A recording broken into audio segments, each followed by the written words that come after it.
Two teams today needed to answer big, and they need to answer in a big way. They're under pressure, and they needed key results. Man City have been cutting the lead at the top of the table slowly but surely over the last couple weeks. Big win against Newcastle yesterday, cut the lead down to 2 points. Arsenal, can you go away to Spurs in a North London derby and get your points back? Get your gap at the top back. Then Liverpool. You see Aston Villa draw yesterday. You see Chelsea draw yesterday. Can you, after what's been a terrible start to the new year, can you find a way to cut the lead at the top four down and put pressure on those teams?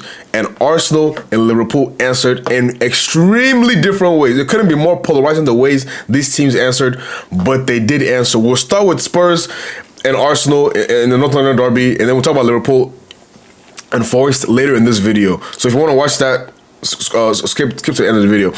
But Spurs, Arsenal. The first time these two teams met this year, it was the Eze show. Eze was putting belt to Spurs in that game. And you know what Spurs did? They just said, you know what, do it again. Why don't you just do it again? We almost signed you in the summer. We know how much we wanted you in the summer. We know how much we needed you in the summer. Every time Eze has performed this season, it's been against Spurs. There must be some kind of vendetta and agenda. Some kind of, it has to be hate driven. It has to be driven by hate, because there's no way Eze has looked so poor all season in various games, several times hooked at halftime, starting games, going periods without even playing. But every time he comes up against Spurs, something clicks in his brain and he remembers who he is again, and he just dunks on Spurs. Today was the Eze show again. But look, that game could have gone very, very differently, right? Obviously, also took the lead. Maybe a little bit lucky for Saka to move past that tackle from Sarr. But how does Eze have so much time to not only control the ball, let the ball go up in the air, and then still have time to volley the not even volley. It was like at his neck the way when he shot it. Where are the Spurs players pressuring him, trying to get pressure on the ball? Nothing. Okay, cool. But right after that, and you know what? Arsenal love doing this thing. The players like, oh, focus, lock in. It's like they're so performative every time they get a goal. Like, it's just like, bro, relax. It's just a goal. Like, relax, right? Maybe I've been hypercritical. I don't know, but it's like, it's just a goal. Relax. All these conferences and everybody joining around talking like it's just a goal. Relax. And right after they do all that, focus. A minute later, Declan Rice, just clear the ball. Get rid of the ball. Find a teammate. Do anything but lose the ball in that position near your goal. He loses it. Kolomwani gets in on goal and scores. And at this point, I'm thinking to myself, surely Arsenal, after what you've done to Spurs for years now, and what you did to them earlier this season, don't find a way to lose this game. You should be able to beat Spurs no matter the circumstances. 1-1. But even at 1-1, there was a chance for Spurs to go up 2-1. And that save from Raya saved Arsenal. I think it galvanized Arsenal. Because right after that, what did Arsenal go up and do? Get a second goal. And I can't stress how much Eze's performances against Spurs and Eze's performances against every other team this season, the disparity between the two. It's two completely different players. I can't even put into words how different he plays against Spurs than he does against other teams. Is that a symptom of how his mentality when he comes up against Spurs, or just how bad Spurs are? I think it's a little bit of both. Spurs are genuinely one of the worst big teams I've ever seen in my life. And this is stretching over years now. Like, they're generally one of the worst big teams I've seen in a long time. They get lapped by basically everybody. Man City, Liverpool, I think, beat them this season. United beat them. Did Chelsea beat them? I'm not sure. Arsenal beat them. Seems every big team has beaten you convincingly this season. It seems like I have to check on City. I don't know if they beat them, but no, they haven't beaten them. City haven't beaten them. They drew, and then they lost to Spurs, and then they drew recently. So City is the only big team that hasn't convincingly beaten Spurs this season, and it happens a lot of seasons where 4 or 5 of the other big teams just handle Spurs convincingly. That is so poor. And we have to start talking about just a big five. No more big six conversations. Arsenal, Chelsea, United, City, Liverpool, big five. Spurs, you're in the same bracket as Aston Villa and Newcastle moving forward because you don't deserve to be with those clubs anymore. After what I've seen recently, for the last 10, 15, they don't deserve it. All right? But that's a different story. Eze, again, always finds ways. Eze and Gyökeres today were exceptional. Eze and the two signings of Arsenal that had the most criticisms, that have had the most maybe agendas, the most slander, the most jokes, the most online hate, or whatever we want to call it, they showed up today in what was a huge game. Well, this was a huge game. If Arsenal had found a way to draw or lose this game, I promise you they would not be top of the league next week when City go and play whoever it was, Leeds away. City will find a way to beat Leeds. And once they go down to second place, I don't think they recover from that. So it was a huge, huge, important win for Arsenal today. That goal from Gyökeres is exceptional. The touch and the power he generates in that shot is ridiculous. Gyökeres, from his Sporting days, from his Coventry days, he's always had that in him. But we haven't seen it as much in Arsenal. And look, I've been critical of him. I said his overall play hasn't been so good. His hold up, his link up, he's running the channels, all the things he was good at Sporting that you saw him do against Arsenal in the Europa League. You saw him do it against Man City in the Champions League. Where is that guy? He brings that guy out every now and again. It's like the Hulk. He's Bruce Banner most of the season, and then randomly he just transforms into the Hulk. I don't understand this guy. But today, he was the Hulk, and he pounded that ball into the net. Vicario, honestly, side note, is such a... Spurs need a new goalkeeper. A lot of teams need better goalkeepers, but Spurs definitely need a new... He's not good enough for Spurs. I know I just said Spurs aren't top six, whatever, big six, whatever, but they need better than him to be able to contend with the top teams because he's not good enough. All right? But regardless, I'm not sure that's really on him.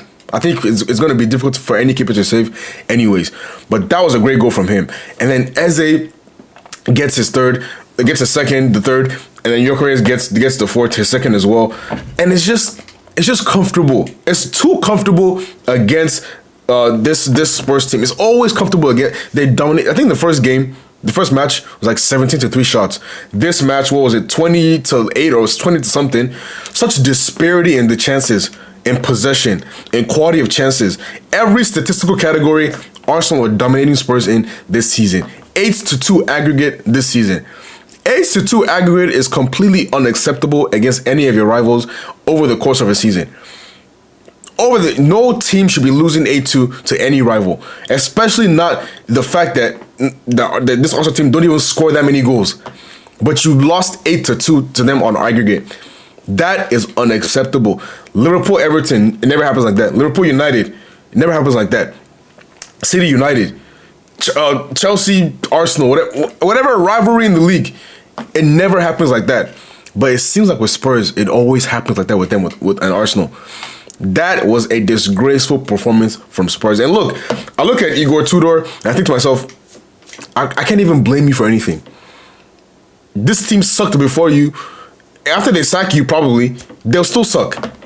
I don't know what the composition on this team is, but the players are not good enough. Let's cut the crap and criticisms of the coach. And these players are not good enough. They're not top 4 quality. They're barely Europa League quality.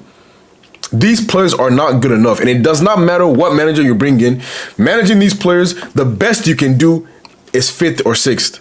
This team is not, they can't win the league, they can't get to top 4. They just cannot. How many teams would you take this Spurs team over?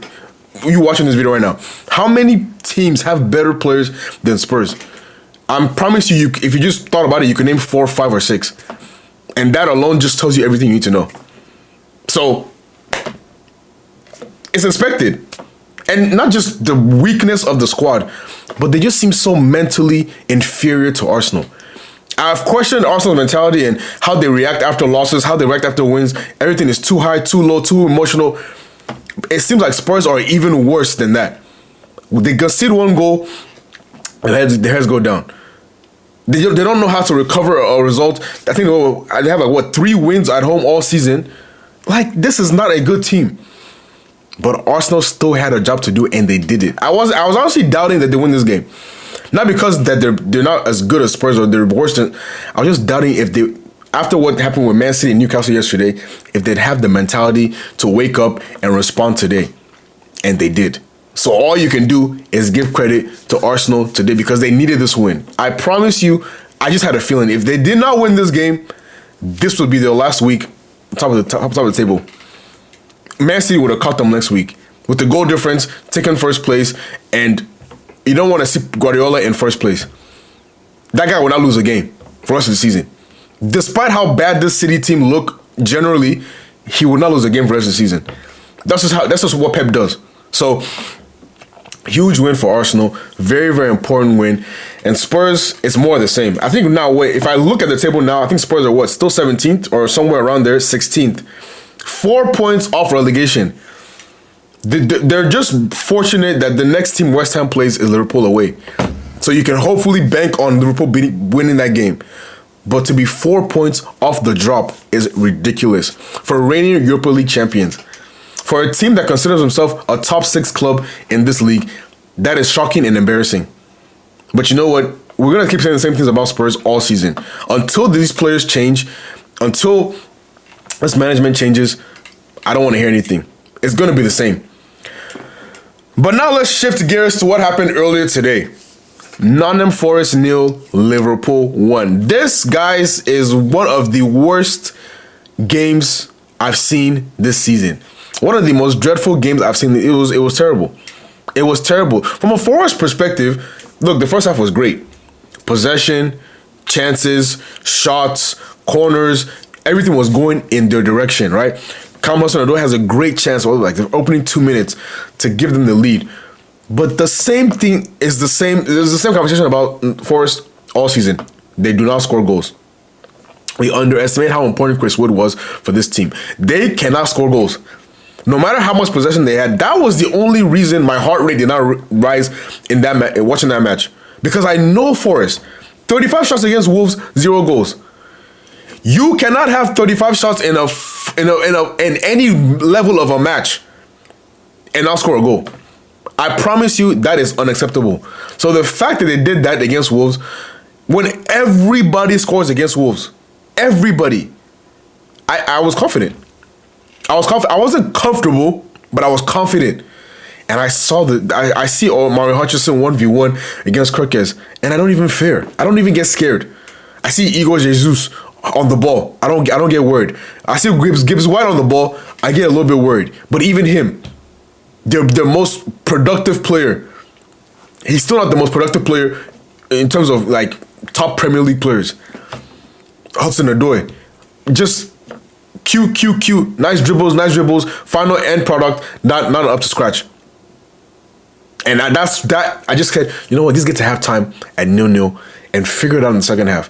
The fact that we lost Florian Wirtz before the game started, it broke my heart. I almost didn't want to watch the game because once I saw Curtis Jones in the 10, every desire I had to watch that game disappeared.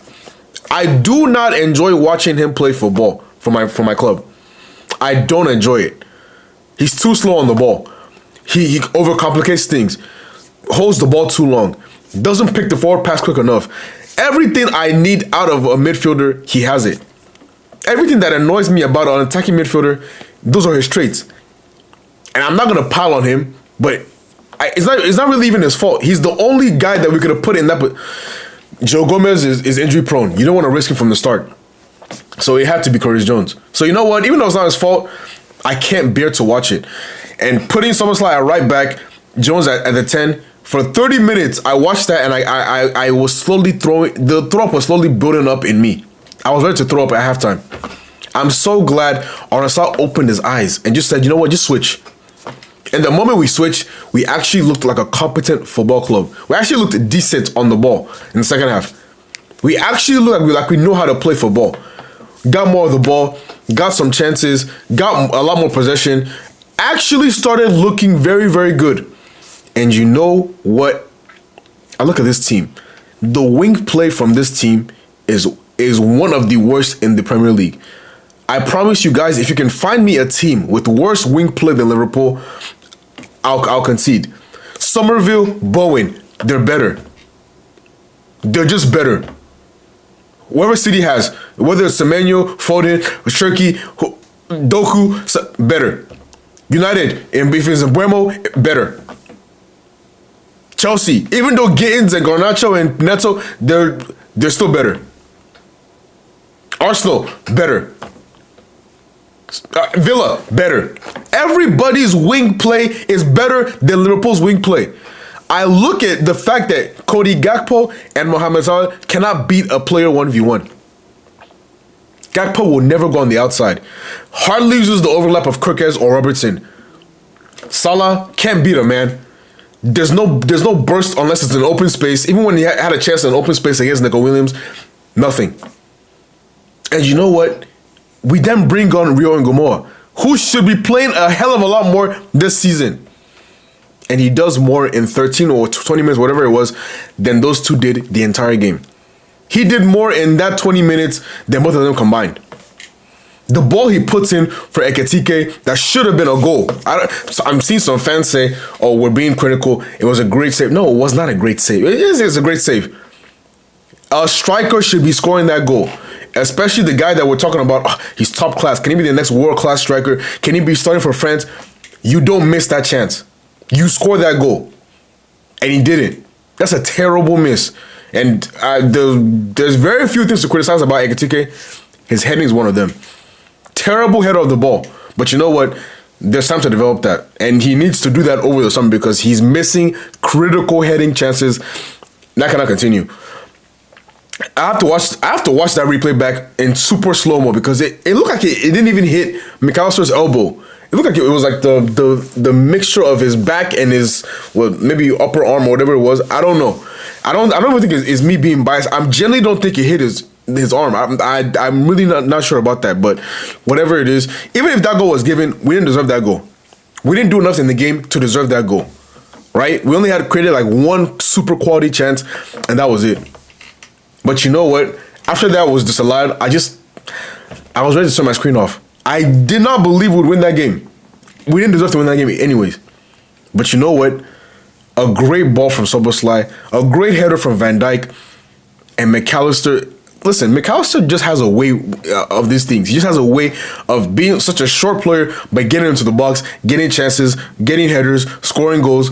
He hasn't done as much this season as he did last season. But he did it today when it mattered most. I thought the goal was offside. I sent in my group chat, I was like, offside. I didn't see Ola Anai's toe behind Van Dijk. I completely believed it was offside. Even after the goal was given, I was still saying, that's offside, isn't it? That's not a goal. They showed the semi-animated or automated, whatever you want to call it, graphic. I was still like, that's not really what I saw, but I'm not going to complain, and I'm going to take the win. I will take the win. Liverpool are now level on points with United, who play tomorrow, and Chelsea. The pressure is on. And looking at Chelsea's games, I'm very, very confident because they have a very, very difficult running compared to what Liverpool have. So that, I'm excited again. I have something to look forward to this season. This team performed terribly today. But like I said, a lot of parts of this team aren't that bad. The fullback positions, when our fullbacks have been fit, they've looked decent. McAllister has picked it up recently. Gravenberch today was horrible, but generally he's decent enough, right? Szoboszlai has been great. Verch has been great. We have the pieces. But the wing play is so bad. It's so terrible. It's so shocking at times. We're almost playing with 8 men on the pitch. We're playing with 8 men, outfield players. We have to sign new wingers in the summer window. Guys that can actually beat a defender 1v1. It might sound critical, it might sound harsh. I've loved Mo Salah since the moment he stepped in my club. But this has to be his last season. He just doesn't offer the same things he did previous years. And I will never forget what he did last season or the previous seasons. But we have to be practical. You want to win the league. No other team is resting their hopes and dreams on a 34, 35-year-old attacker next season. It just doesn't happen that way. That's how football works. You cash in and you bring in some new blood that are hungry. And the same goes for Gakpo. I've seen enough now to believe, nah.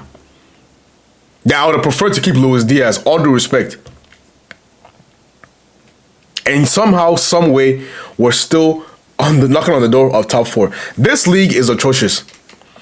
This league, the quality in this league, the top end of this league has been terrible. None of these teams won anything.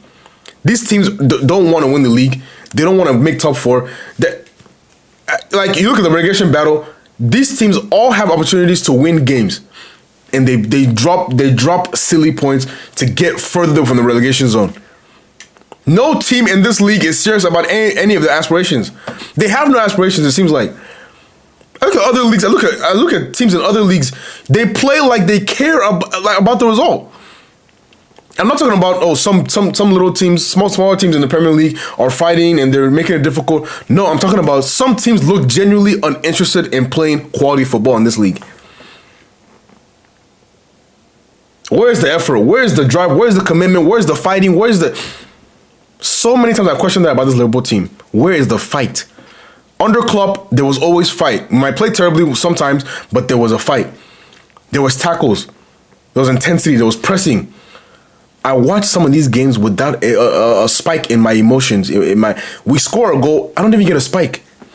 We concede the last minute, I don't even get a spike. You check my heart rate throughout the game. Just monitor my heart rate for every Liverpool game this season. And my heart rate must have jumped maybe once or twice, and it was in the beginning of the season. Maybe the first 5 games. It was jumping. Ever since that, I feel so docile. It's like they neutered me. This football club has neutered me.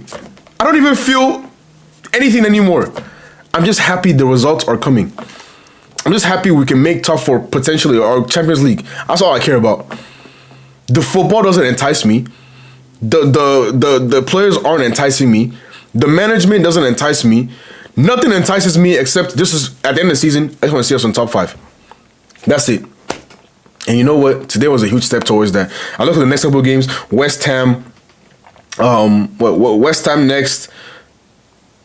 West Ham next. Wolves away. Wolves again. Spurs at home. Brighton. Fulham at home. These are winnable games. A very, very winnable run of games. We have to go on a run right now. I don't know. Hopefully Florian Wirtz is not seriously injured. Hopefully it's not a serious injury. Go on a run. Champions League. Isak comes back. And we see where we go from there. But today was a terrible watch. Terrible, terrible watch. And it's been like that for most of 2026. And most of the year. But a win is a win. We go on from there. Thank you guys for watching this video. Please, as always, like the video, subscribe to the channel, and I will see you very, very soon. Peace out.